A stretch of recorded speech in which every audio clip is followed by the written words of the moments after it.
अस्सलाम वालेकुम वरहमतुल्लाहि वबरकातुहू। या हियो या मैं आपको बताना चाहता हूं कि पाकिस्तान की तरफ कोई दुश्मन, वो बेशक इंडिया है, बेशक वो अफगानिस्तान के वो तालिबान है, बेशक वो अमेरिका है, बेशक वो कोई और है या इसराइल है, अल्हम्दुलिल्लाह हम सुपर पावर हैं। हमारी तरफ कोई आंख उठा के भी नहीं देख सकता।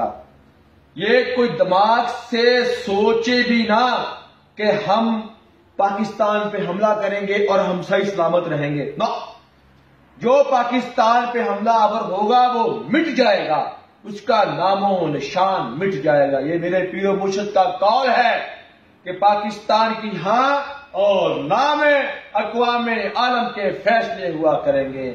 वो वक़्त दूर नहीं। आप फरमाते हैं एक दीवाना जंगल में तिनके चुन रहा था और कह रहा था, आवाज लगा रहा था, सदा लगा रहा था कि वो वक़्त दूर नहीं जब पाकिस्तान की हा और ना में अक़वाम आलम के फैसले हुआ करेंगे। मैं आपको बताता चलूं, आप सरकार फरमाते हैं कि सब हलाली परचम क़यामत तक लहराता रहेगा। इससे बड़ी बात क्या है?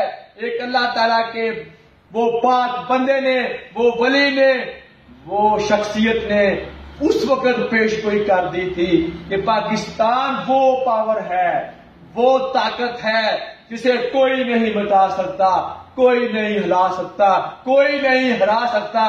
अल्हम्दुलिल्लाह पाकिस्तान कायम है, कायम रहेगा। ये जो अफवाहें उड़ी हुई हैं सोशल मीडिया पे, आप इन पे भरोसा ना कीजिए। अल्हम्दुलिल्लाह पाकिस्तान सेफ मुल्क है, पाकिस्तान इतना सेफ है, आप बेफिक्र होके घर में सो सकते हैं, घर में रह सकते हैं, अपने शहर में चल फिर सकते हैं। अल्हम्दुलिल्लाह पाकिस्तान जिंदाबाद, पाकिस्तान जिंदाबाद, पाकिस्तान जिंदाबाद, हजूर बाबा की सरकार जिंदाबाद, जिंदाबाद, कैंप दारुल हसन शरीफ जिंदाबाद, जिंदाबाद।